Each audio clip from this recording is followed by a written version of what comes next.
I want to talk about two more pieces. One is mandatory community service, and the other is shoulder-to-shoulder connection that he talks about.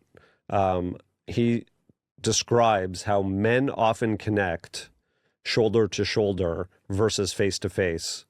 And it's interesting because I started to think about that with male friends and female friends. Yeah. Female friends are, you walk into a coffee shop, they're sitting cross-legged on the pillow in the window. They're looking at each other and talking. They're staring at each other and they're holding each other's gaze and they're connecting about all the difficult things they have and all the dreams and hopes. Yeah. And men are sitting, playing video games, talking about something, or they're doing sports together, or they're sitting watching something. And it's far less do I have moments with my male friends where, like, even I have a couple dog friend dads, and when we're hanging out, usually we're sitting next to each other on a park bench, or when we're standing, we're kind of standing almost like at an angle. And, you know, female dog friends, they like square up differently. I don't know, not everyone, of course, it's a generalization. I mean, look, part of it is the difference between kind of male and female socialization. I don't think the goal is to make them the same. But I think, you know, what Scott's talking about and what we're talking about is, like, if there's less and less opportunity for men to even be shoulder to shoulder, you know, what does that do in terms of, you know, how they structure their lives around their sense of loneliness, right? And, you know, when you look at, you know, the activities that men do tend to do, yeah, they do tend to be those kind of like shoulder to shoulder. I mean, he talks a lot about, you know, the role of some compulsory service that, you know, for men to, I mean, he talks about Boy Scouts and things like that, but that there's meaningful, you know, kind of work. And also, you know, he believes in sort of honing those protective mechanisms that he believes are kind of innate to men. And those kinds of activities will stimulate that. Working together, building things together, building towards something. You know, he talks also about, you know, labor, the kind of labor like shop, right? When he talked about like wood shop and metal shop, which was typically like guys. Like that's what I mean, we still had that when I was in school. That's, you know, how long ago it was. The two activities that have replicated that for me have been, when I was younger, I got the chance to go on a canoe trip. Oh, yes. There was 9 people, 3 boats. You're carrying everything on your back for 5 days. You go in with your food in your backpack, your tents, everything. And you are together in that activity, right? Like your survival, your ability to navigate. If one person gets injured, you can't carry the other things. You got to figure it out. You got to figure it out. And there was something about working together in that way that creates a pair bond across the entire group that is unlike anything else. And I had such a good time doing that. It's not a pair bond if it's an entire group. A group bond. Yeah, you're right. That it was so emotionally connecting that I loved it. I love being out in nature. I like the hard work, your long days. I mean, you're those are pushing 3 yourself components. Physically. Being outdoors, you know, physical activity, and being in a brotherhood. A little bit of danger. Right. Because you're navigating the elements. Yeah. Sometimes there's builds, wind, you're getting... It builds resilience. It builds the feeling of, I can do this. I can fix this. I can, you know, surpass this. Tent pole breaks. You got to figure it out. And look, it's a issues. A lot of military service does incorporate that. And that's true for women as well who join the military. You know, these kind of notions of team building and those, you know, kind of, quote, masculine qualities, as it were. When I found filmmaking many years later, it replicated that group activity. In some ways. In some ways. Not every way, not the camping, not the blah, blah, blah, but like independent filmmaking where we had no money. Yeah. We had to figure it out. We had to beg, borrow, and steal. You had to ask people for favors. It was like a small ragtag group of people all on the same mission. That's kind of what fed that for me. So when he talks about compulsory service, I think it solves actually a few problems. I think people get very scared about anything that's mandated and they have to do it, and right? It's terrifying. We don't have an opinion about it. We're just talking about it. Well, no, because I think it brings up a lot of other issues for people. Absolutely. Yeah. There's an enormous amount of potential issues and how is it managed and, you know, access. But I think the upside is that sense of meaning, the sense of purpose, the connection to other people, and also connection to country. Yep. And I think in We talked about absence patriotism. of having some form of way where we have a larger connection and believe that the place we are has value and that you can connect with other people who also feel like that, we're in a difficult place. There's something that I also feel like needs a lot more refinement, really, for people in relationships. The difference between, a sensitive partner and what he described as kind of a overly sensitive partner. We were conflating two things in the language like there. his example was funny, but I do think it's a semantic distinction, because I don't think most women would say, I want someone who's not sensitive, right? When I say sensitive, what do you think when I say I'd like a sensitive man to be my partner? What does that mean? It's actually This is a fun tied game. back to what we were talking about in how the role of the father has evolved. Nope. Yeah, it is. Because listen, follow me here for a second. Doesn't feel like When a we were sensitive misbehaving response. as children, Dad would come down and sometimes he would just like yell and throw something. Okay. And I'm not saying my dad per se, I'm saying dads in general. Like there was a lot more tolerance for like dads to just like, they're going to stop whatever's happening in the house through having a larger emotional outburst than the people having the emotional outbursts. And what I would say sensitivity is being able to allow someone to have an emotional experience Okay. and having the wherewithal to navigate your reaction to that and not telling them they're wrong, not telling them to stop it, not telling them they're crazy, to be able to actually connect with them enough to be able to say there's an emotion that's happening, there's a need that may be unmet here, and how am I going to navigate that? Right. I mean, yes, I think that is a concise and astute set of observations. I think, yeah, I want someone who doesn't shut down my feelings. Who kind of allows me to have my feelings. They don't have to be that person's feelings, but they're mine. And I think also I'm interested in someone who's aware of the world around them enough to pick up on things. I'm looking to the other ladies in the room. Like I want, I'm looking for, and not just a man, but a partner, right? A partner who is sensitive to the world around them, World being other people around them. Yeah, I think so. And there's obviously a lot of variability here in what people want from relationships in general. But yeah, I think, and I have friends who have very close relationships with gay men. And one of the things that sometimes people say is, I like being friends with a gay man because he's as emotional as I am, if it's someone who's on that spectrum of emotional. And that's not to say that it's just not because to say they're that gay, all they're gay going to be people are like sensitive. it, right? But just the ones that they found. Right. But I'm saying that a lot of women enjoy the company of a man in that sense, because it's not the same as the sensitivity of a woman, but it has many benefits. I don't know if that's a weird point to make. One of the things that having a child helped me do was to tolerate someone who has having a high level of emotion that I did not have a solution for. And there's something like, I forget the phrase exactly, but it's like, you can't allow what you can't experience or what you haven't allowed yourself to experience. So I think many men may be able to relate to a female friend or partner having a large emotional experience and them wanting it to stop. Whether we're talking about same-sex partners or opposite-sex partners, I do not want to be in a situation where the person that I'm with is as emotional as I am at any given time. That's just your profile. Meaning, some people would like to both be sitting in the car crying. Well, just some people may. It's possible. Maybe their profile isn't sitting in the car crying. Their profile is feeling deeply and they want someone else to feel as deeply as them and match them. And look, this brings up a much larger issue of, like, in any relationship, whether it's two women, two men, a man and a woman, non-binary people, like whatever it is, we're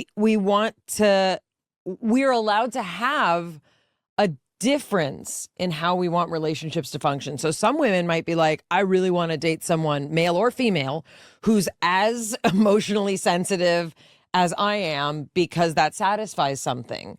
And I think a balance is good, which is why historically, masculine men and feminine women have paired up. That's off, but it's a spectrum. Where are you going with this? I think that what Scott is talking about in this book is primarily, a heteronormative situation where it is assumed that you do not want two people who are completely unemotional, and you don't want two people who are completely very, very, very, very emotional. And so somewhere in between is what we're looking for. And he really is asking for men, in this case, for men to step up, lean more into their emotions so that they are viable partners and good partners while still being able to maintain a lot of these, what he calls masculine qualities of being able to provide and protect and those sorts of things. I'm also an excellent parallel parker. You are fantastic, actually. Very impressive. Even without a backup camera, There's very you'd be few very things. good. There's also very few things that I brag about. I'm a good parallel parker. I'm an excellent whistler. You are a very good whistler. You blow a good shofar. Yeah, but I'm not as good as other people. Okay. I know that parallel parking is it's a thing. I want to connect the emotional availability to synthetic relationships, pornography, and what may be the largest risk yet that has the potential to influence men and needs to be warned about. If you're in a synthetic relationship that is constantly only one way and requires no emotional bandwidth from you, and it is positive reinforcing and giving you that hit of dopamine every single time, anytime you ask a question, it's there, it's giving it to you, your ability to change the speed at which you're operating and then be bidirectional instead of unidirectional, I think increases in difficulty. The same is true if you are watching sexual content and your brain is lighting up and you're deriving dopamine from that.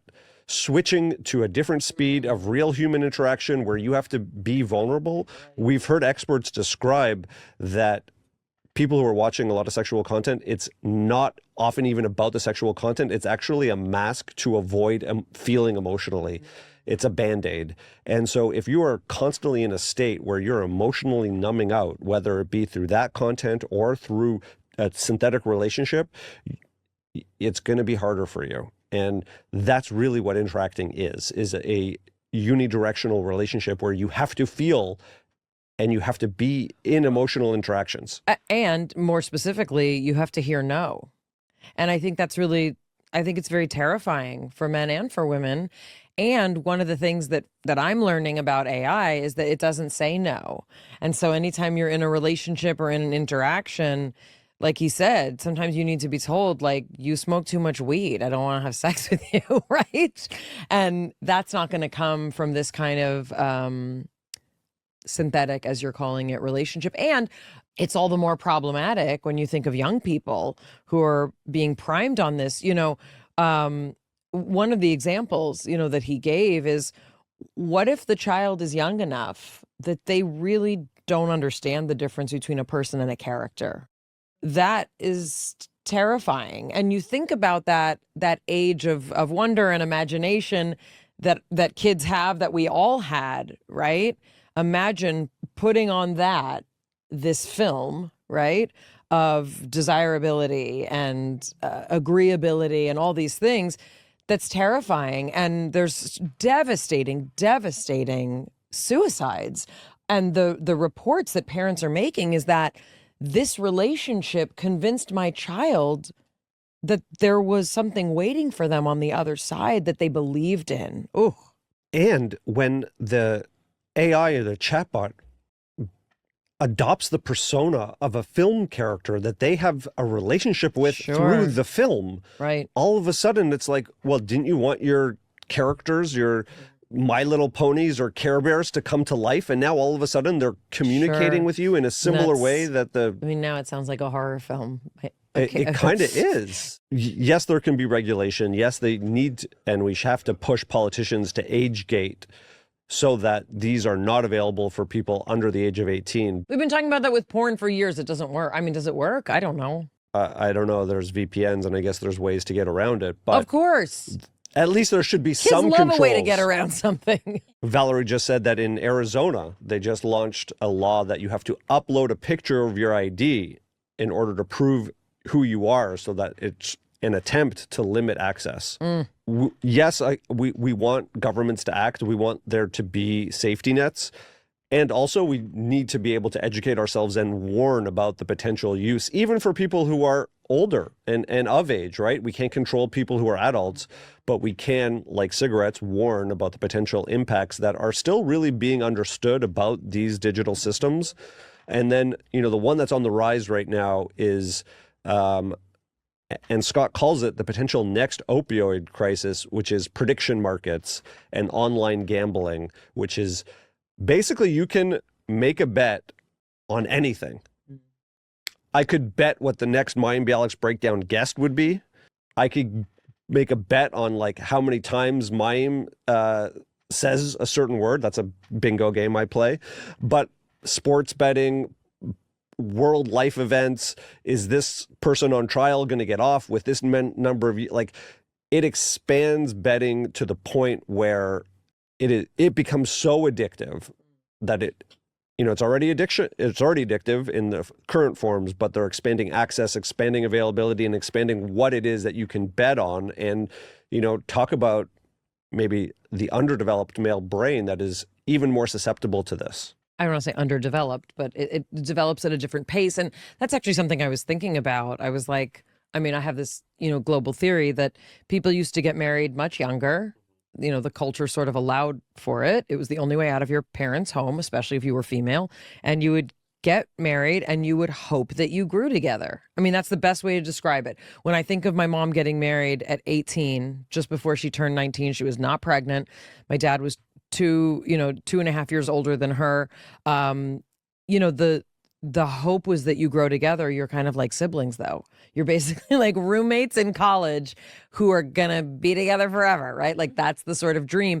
And what I know is that my parents came from a similar enough background, a similar enough structuring that they grew together, and they were together for 53 years. And other people that I know whose parents kind of experienced that kind of like young marriage, some of them, they didn't really grow together, and it was very, very upsetting, and there wasn't an option for divorce, and then you're just like kind of raised in that. But I think of that still with how many women, the cost of divorce he listed as, about $8,000. I know so many people who cannot get divorced. They cannot support themselves. They cannot even afford to do that kind of paperwork. And usually the story is he won't leave. He won't get out, right?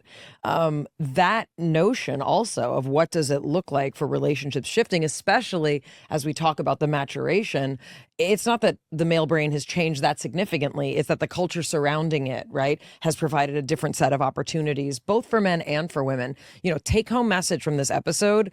We needed the women's movement to get us where we're at. And it's incredibly significant, powerful, and important that women have the roles that they have. It should not be in place of men also being supported so that they have outcomes that are also advantageous, not just for them, but for the relationships that they will be in. What did you think about him saying boys are emotionally and neurologically weaker?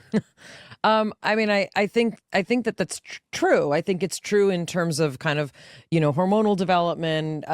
Girls being more mature than boys is something anecdotally that many of us experience. If you've, looked at a group of 15-year-old boys and a group of 15-year-old girls, it's true. It kind of looks like women and, and children. And I think, the notion that the frontal lobe is not going to develop by 25 for men, there is a reason, and I think anybody who's tried to date someone under 25 can probably vouch for that.